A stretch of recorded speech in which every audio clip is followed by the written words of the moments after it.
Greetings, ladies and gentlemen. Welcome to Webglar Academia. So today we shall be discussing what is the difference between phrases, sentences, and clauses. So at the outset,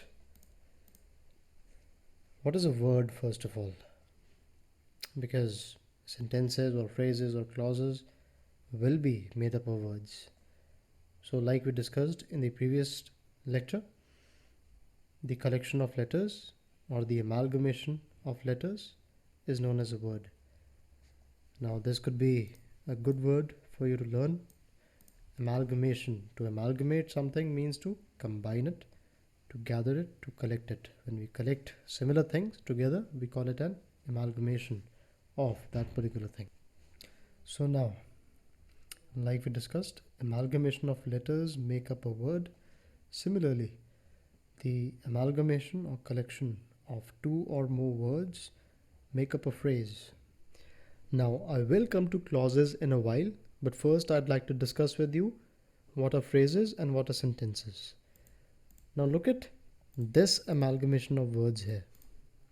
Now this is a sentence as well as a phrase. I'll tell you how.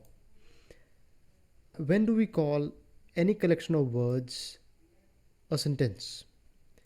There are two conditions for it. The first condition is that there should be a full stop at the end. We can see that. And the second condition is that the collection of words should make sense in itself. Now we see here, I baked a pizza is making sense.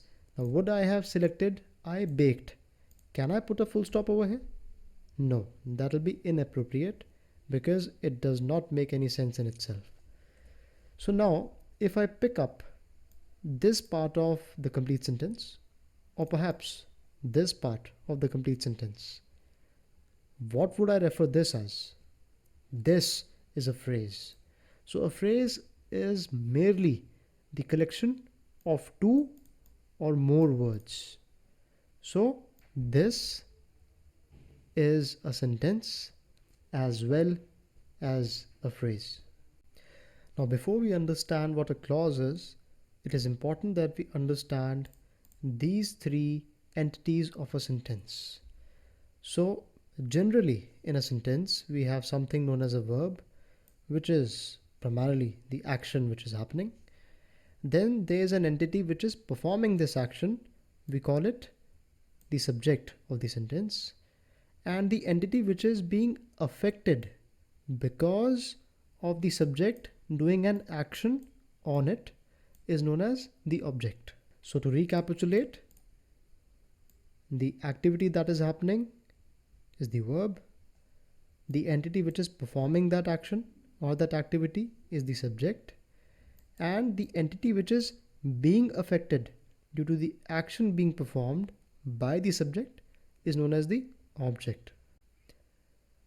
So now the definition of a clause is that it is the collection of words with a subject-verb concord.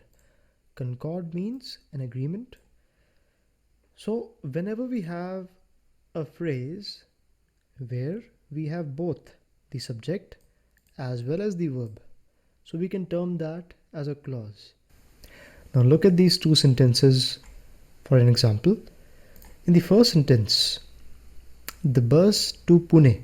Now, can you spot any verb in this sentence? There's no verb in this sentence. So straight away, this cannot be a clause. Yes, it is a collection of words, so it is a phrase. Yes, it makes sense and it has a full stop at the end of it, so it is also a sentence. But is it a clause? No, it is not. Look at this example now. The bus goes to Pune. In this sentence, we have bus as the subject. The subject is doing an action. That means we also have a verb. So this sentence can be termed as a clause. Of course, it is a phrase as well as a sentence too. Now, try solving this. Is this a clause or not? A broken chair. Alright, it's not a clause. Why? Because there's no verb here. Is this a clause? Stop breaking the chair. Again, this is also not a clause. We have a verb here, but then there's no subject. Who is breaking the chair? Now look at this sentence.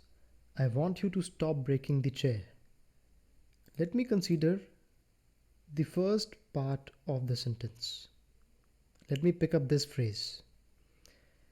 I want you to stop. Do you see a subject here? Well, I do. This is the subject.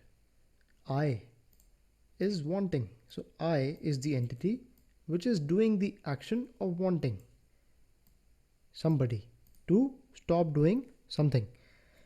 So since we have a subject and we have a verb in this sentence, so this is a clause, and with it, it is a phrase as well as a sentence. Thanks for connecting with me. I hope to see you next time.